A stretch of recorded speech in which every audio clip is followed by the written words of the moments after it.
I was celebrating my sister's promotion when her boyfriend cornered me. "You're making me look bad," I laughed and said. "You don't need my help for that." He swung at me. What he didn't know was I'd been boxing for 12 years. He needed dental work after that night. 2 of his teeth hit the pavement before his body did. I remember the sound more than anything. This wet, cracking noise followed by the ping of enamel bouncing off concrete. Then the heavy thud of 220 pounds of former college linebacker crumpling like a marionette with cut strings. My knuckles were bleeding. His blood, not mine. The cartilage in his nose had made a satisfying crunch about 3 seconds earlier, and now he was on his back in the parking lot of Giordano's Italian kitchen, trying to figure out what planet he was on. Behind me, the restaurant door burst open. Light and noise spilled out. My sister's voice, high and panicked. "What happened? Oh my God, what happened?" I didn't turn around, just stood there, watching her boyfriend of 2 years spit blood onto the concrete, watching him try to push himself up and fail, watching the confusion in his eyes slowly crystallize into something like fear. "He swung first," I said. "My cousin Darnell was right behind Kayla. He'd followed Derek outside, seen the whole thing." "It's true," Darnell confirmed. "Derek threw the first punch. Jalen just finished it." Kayla looked down at Derek, at the blood pooling under his face, at the 2 teeth lying 3 feet away like discarded chiclets. "Derek, is that true?" He tried to answer. Couldn't. Just made this gurgling noise and rolled onto his side. And that's when I knew, with absolute certainty, that everything was about to change. For him, for my sister, for all of us. My name is Jalen Adebayo, 27 years old, high school history teacher by day, boxing coach at the community center 3 nights a week. I've been fighting since I was 15, when my dad enrolled me at Ironside Boxing Gym after I got jumped walking home from school. "You're small," Dad said. "Always gonna be small. But small and trained beats big and stupid every time." He was right. I went 47-3 as an amateur, won Golden Gloves at 17 in the 141-pound division. Could have gone pro, but I loved teaching more than I loved getting hit. So I hung up my competitive gloves at 22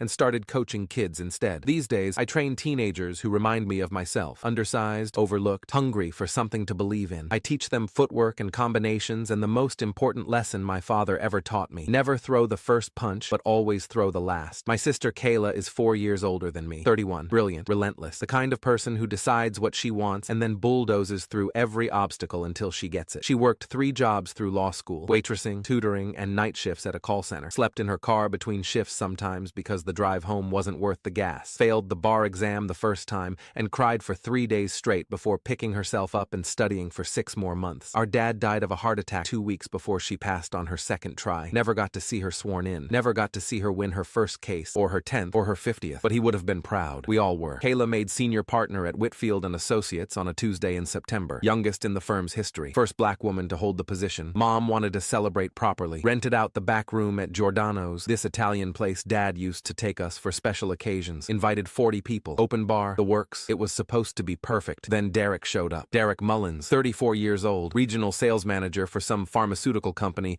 I could never remember the name of. Drove a BMW he couldn't actually afford. Talked about money constantly, but somehow never had any. Kayla met him at a charity gala 2 years ago. He was handsome, confident, and charming in that aggressive way that works on people who don't know better. He pursued her relentlessly. Flowers at her office, surprise dinners, the whole performance. I hated him from the first handshake. It wasn't jealousy. I wanted my sister to be happy. Wanted her to find someone who deserved her. But there was something off about Derek. Something hollow behind the smile. Like he was always calculating, always performing, never quite present. The red flags started early. First dinner at Mom's house, he spent 45 minutes talking about his college football career. Linebacker at some Division III school nobody had heard of. Made it sound like he'd played in the NFL. Almost went pro, he said. 3rd glass of wine deep. Had scouts looking at me, but I blew out my knee junior year. Would have been a first-round pick otherwise. I googled him later. He'd been 3rd string. Played in 4 games total. The scouts were figments of his imagination. Second red flag, the way he talked to Kayla. Not overtly mean, nothing you could point to and say, that's abuse. Just dismissive, condescending, like she was a child who needed guidance. Babe, you're working too hard. It's not healthy. Kayla, you don't need to go to that conference. You've already made partner track. Honey, let me handle the wine order. You always pick the sweet stuff. Little things, constant things, death by 1,000 paper cuts. Third red flag, the jealousy. Anytime Kayla mentioned a male colleague, Derek's jaw would tighten. Anytime she had a work dinner, he'd call 3 times to check in. Anytime she got recognition, a win, a promotion, a mention in the legal journal, he'd find a way to diminish it. That's great, babe, but did you hear about my deal? Closed the biggest account in company history. Everything was a competition, and he always had to win. I tried talking to Kayla about it. Once, she shut me down immediately. You don't understand our relationship, Jay. Derek's just, he has a big personality. He's supportive in his own way. He talked over you for 20 minutes at dinner. He was excited about his promotion. What promotion? He's had the same job for 3 years. It's coming. He's been promised. I let it go. You can't save someone who doesn't want to be saved. All you can do is be there when they finally see the truth. I just didn't expect the truth to come out quite so dramatically. The promotion party was on a Saturday. Mom had been planning for 3 weeks. She'd coordinated with the restaurant, picked the menu, designed the invitations herself. Kayla's favorite foods: chicken parmesan, garlic bread, tiramisu, a slideshow of photos from law school, from her swearing-in ceremony, from every major milestone we could document. 40 people confirmed. Aunts, uncles, cousins, family friends. Her mentor from law school, Judge Patricia Holloway, drove in from Cleveland. Her best friend Simone flew in from Atlanta. Everyone was there by 6 except Derek. Kayla kept checking her phone, kept making excuses. Traffic, probably. He had a work thing. Running late. He'll be here any minute. He walked in at 6:47. 47 minutes late. No gift, no flowers, no apology. Just strolled through the door in a suit that cost more than he made in a week, grabbed a whiskey from the bar, and started working the room. But not to congratulate Kayla, to talk about himself. I watched from across the room as he cornered my Uncle Raymond, who'd driven 4 hours from Detroit for this party. Yeah, the BMW's great, but I'm thinking about upgrading. The new Porsche 911 GT3, that's the real deal. Thinking about getting one next year. Uncle Raymond, a retired auto worker who'd never made more than $45,000 a year in his life, nodded politely and tried to change the subject. So Kayla's really something, huh? Senior partner at 31. We're all proud. Oh yeah, she's great. But have you seen the new Cayenne? That's probably more practical for everyday driving. The GT3 would just be for weekends. I watched my uncle's eyes glaze over. Watched him excuse himself to get another drink. Watched Derek move on to his next victim. My Aunt Denise tried to talk about Kayla's landmark discrimination case. Derek interrupted to discuss his gym routine. My cousin Marcus asked about her plans for the new position. Derek redirected to a story about his college football days. My grandmother, 84 years old, barely able to hear, sat with Derek for 10 minutes. Later, she asked Mom, who was that young man who kept talking about his car? Kayla noticed. I could see it in her face, the tightness around her eyes, the fixed smile that didn't reach anywhere real. But she kept making excuses, kept pretending everything was fine. That's what she did, what she'd always done, until dinner. The speeches started around 8.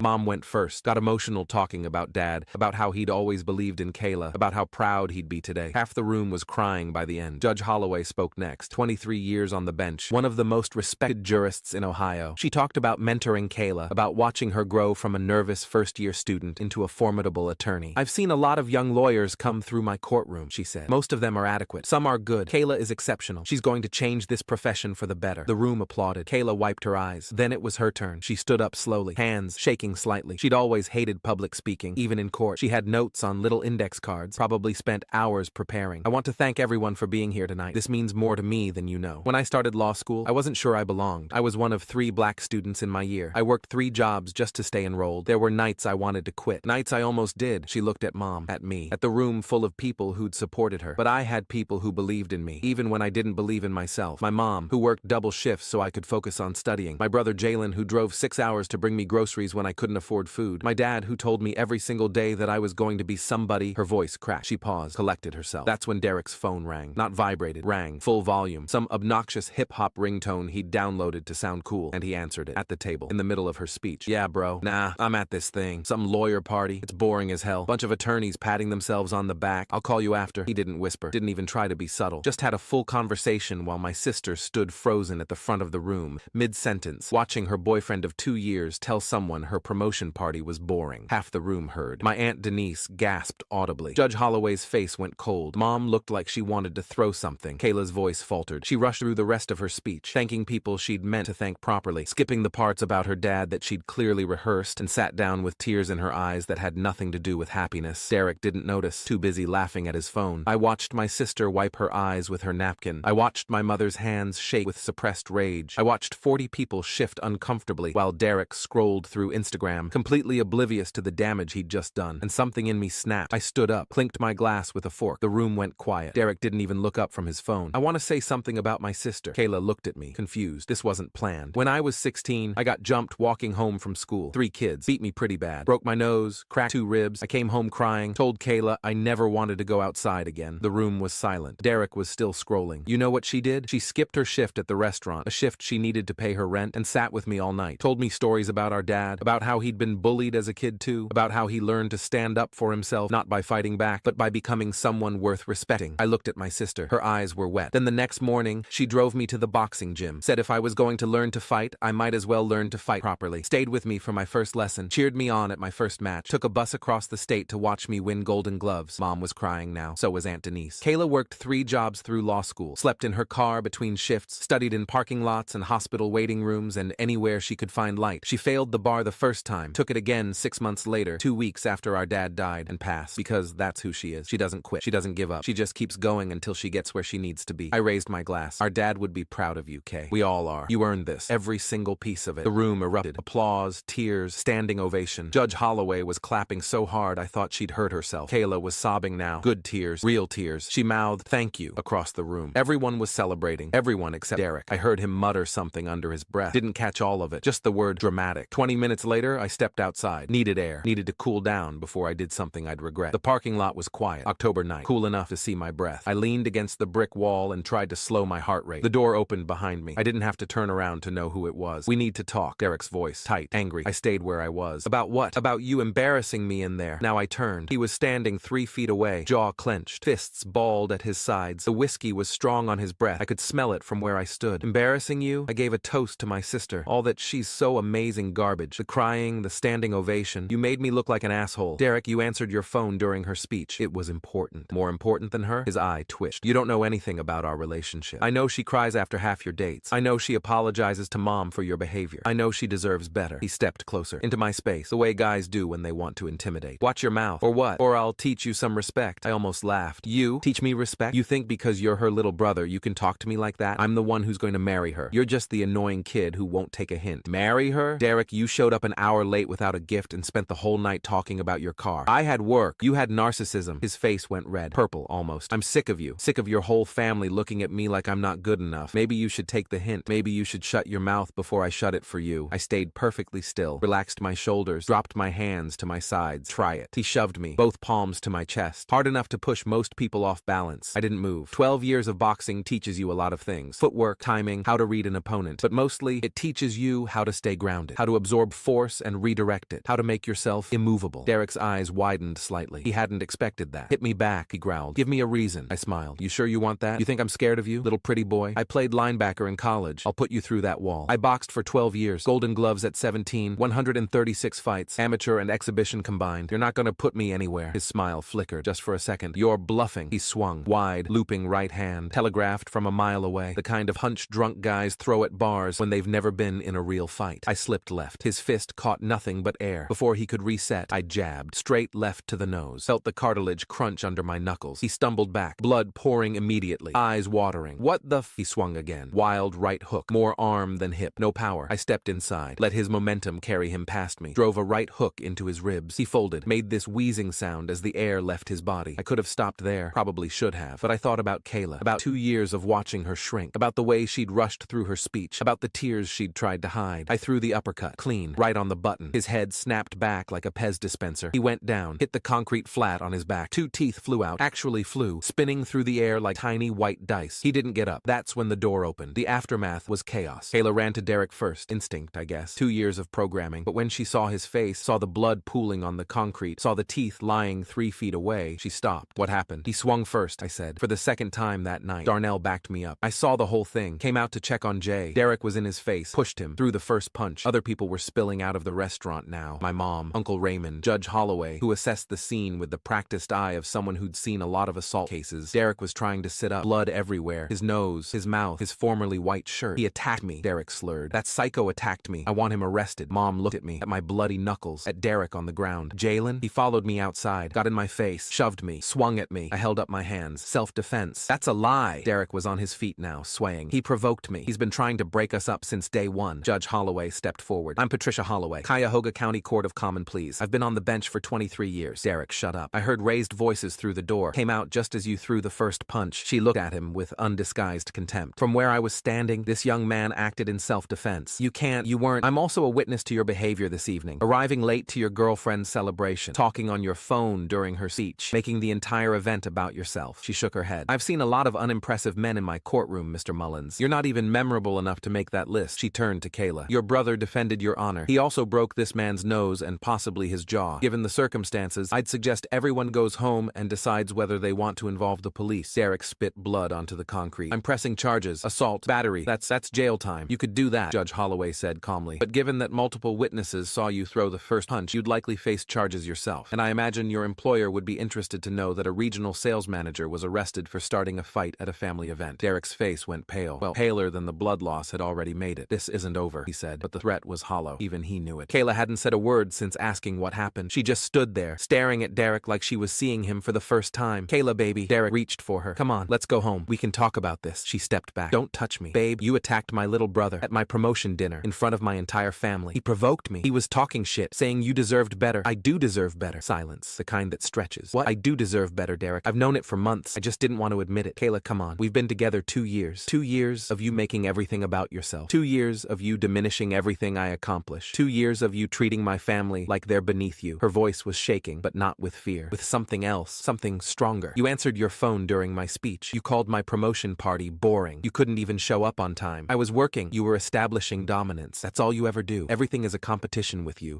and you always have to win, even when there's nothing to win. She took another step back. We're done. Derek's face cycled through about 6 emotions. Shock, anger, desperation, more anger. You're making a mistake. You'll never find someone like me. Kayla actually laughed. Bitter. Real. That's the point. She turned and walked back inside. Didn't look back once. Derek stood there, bleeding, swaying, watching the best thing that ever happened to him walk away. Then he looked at me. This is your fault. I shook my head. Nah, Derek. This was always coming. I just accelerated the timeline. I followed my sister inside. Behind me, I heard him finally call someone. Probably an Uber. Probably to the emergency room. I didn't care. The rest of the night is a blur. Kayla cried for about 20 minutes. Relief more than sadness. 2 years of tension finally breaking. Mom held her. I held her. The whole family rotated through, offering support. Judge Holloway caught me near the bar around 10 taum. That was a nice uppercut. I blinked. Excuse me? I saw the end of it. Through the window. She smiled slightly. Good technique. Your trainer did excellent work. My dad took me to the gym after I got jumped. Smart man. Boxing teaches discipline, respect, controlled aggression. She sipped her wine. It also teaches you how to end a fight quickly, which you did admirably. I shouldn't have hit him that hard. He deserved worse. She set down her glass. For what it's worth, I meant what I said. If he tries to press charges, I'll testify. So will the other witnesses. He threw the first punch. He followed you outside. He initiated the confrontation. Thank you. Thank your sister. She's going to be an exceptional attorney. I'm just glad she won't have that anchor dragging her down anymore. She patted my shoulder and walked away. Derek did try to press charges. Showed up at the police station Monday morning with his lawyer, some ambulance chaser named Gerald Frost, who'd represented him in a fender bender case 2 years earlier. Filed a complaint for assault and battery. Detective Marcus Washington, 18 years on the force, was assigned to the case. He interviewed me on Tuesday. So Mr. Mullins claims you attacked him unprovoked in the parking lot. That's not what happened. Tell me your version. I told him everything. The party, Derek's behavior, the confrontation outside, the shove, the swing. Detective Washington took notes. Then he showed me something on his phone. The restaurant has security cameras in the parking lot. We pulled the footage this morning. The video was grainy, but clear enough. You could see Derek follow me outside, see him get in my face, see him shove me, see him throw the first punch. You could also see my response. All 3 hits. The jab, the hook, the uppercut. That's a hell of a combination, Washington said, almost admiringly. I boxed competitively for 12 years. I can tell. He put his phone away. Based on the footage and witness statements, Mr. Mullins initiated the physical confrontation. You responded with proportionate force. Proportionate? I broke his nose. He threw a punch. You defended yourself. Under Ohio law, you're entitled to use reasonable force to protect yourself from imminent harm. He shrugged. 2 teeth is unfortunate, but not excessive given the circumstances. So what happens now? I'm going to recommend the prosecutor decline charges against you. I'm also going to recommend they consider filing assault charges against Mr. Mullins for initiating the fight. He paused. Though between you and me, I doubt the prosecutor will bother. Too much paperwork for a fistfight that lasted 10 seconds. He was right. The DA's office declined to file charges against either of us. Case closed. But that wasn't the end of Derek's problems. The story spread. Small community. Lots of witnesses. By Wednesday, everyone in Kayla's professional circle knew what had happened at her promotion party. By Friday, it had reached Derek's. His company, Meridian Pharmaceuticals, had a strict code of conduct. Employees were expected to maintain professional behavior at all times, especially at public events. Getting into a fistfight at a family dinner and losing badly didn't exactly fit the brand. Derek was placed on administrative leave pending an internal investigation. When the investigation revealed that he'd lied about the incident, claimed he was attacked without warning despite video evidence to the contrary, the leave became permanent. He was fired 3 weeks after the party. I know this because Kayla told me. She'd heard from mutual friends. Derek had been posting on LinkedIn about wrongful termination and toxic workplace culture, but nobody was buying it. His professional reputation was shot. Regional sales manager at 34, now unemployed with a gap on his resume and a story that didn't hold up to scrutiny. The BMW got repossessed 2 months later. He couldn't make the payments without the salary. The apartment followed. He moved back in with his parents in Cincinnati. Last I heard, he was working at a car dealership. Sales associate. Entry level. Karma's a funny thing. Kayla thrived. She threw herself into her new role at the firm. Won 3 major cases in her first 6 months as senior partner. Got profiled in the local business journal. Started mentoring young black women who wanted to pursue law. 6 months after the party, she texted me a screenshot. Derek had tried to follow her on Instagram. She'd blocked him. He messaged me first. Said he missed what we had. Can you believe that? What did you say? Nothing. Blocked him and moved on. Life's too short short for men who can't handle women who are better than them. I laughed out loud. She started dating again about 8 months later. A guy named Marcus, pediatric surgeon, met him at a charity event. Quiet, kind, actually listened when she talked. First time I met him, he showed up to dinner early with flowers for Mom and a bottle of my favorite bourbon for me. Kayla told me about the party, he said quietly, while she was in the bathroom. The promotion one. I tensed. And I just want you to know, I would never disrespect her like that. Ever. He met my eyes. Your sister is the most impressive person I've ever met. I'm lucky she even talks to me. I liked him immediately. They got engaged